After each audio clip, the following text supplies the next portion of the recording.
Hello everybody and welcome to March's blog. My name's Richard Smith and I'm the farm manager at Daylesford. Before we start talking about sheep, which is going to be this month's topic, I'd like to tell you about a blog by Natural England on Agricology which talks about a new funding system for hedgerow planting in England. At the bottom of that blog you'll also find a useful resource from the Woodland Trust with advice on planting hedges.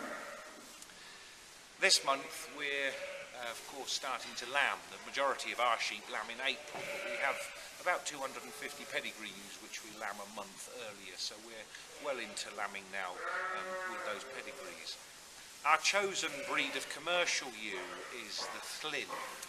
I chose Lleyns about 10 years ago. In my mind it's a medium-sized sheep eating a medium amount of food and producing 100% of the lamb of any other breed. We've scanned very well this year, as most people have, 195%, and we're looking forward to a very good lambing. The ewes have actually come in very good order given the mild winter, and so we're actually, there's quite a lot of savings to be had with feeding sheep up towards lambing. I found that by feeding a high quality forage we can get away with not feeding too much concentrate at all, and indeed the feed that these sheep are having on the build up to lambing is all homegrown forage. So we're milling wheat, barley and oats and mixing a TMR ration and feeding them on a daily basis.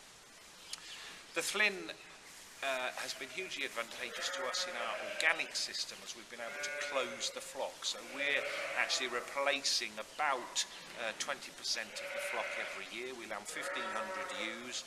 The vast majority, so the best ewes, will go to Lleyn, and I'm producing something like a 20 to 22 kilogram carcass, which is grading at about R3L year round.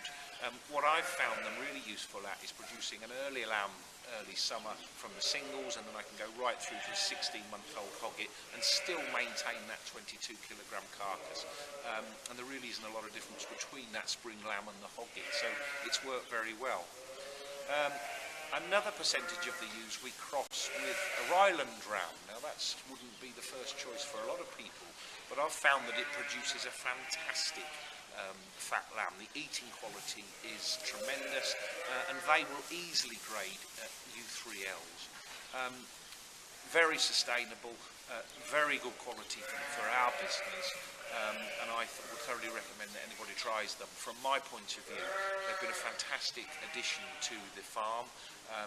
100% of our lambs are finished on forage-based diets, so even in the winter on red clover crops we can get our lambs doing 300 grams a day.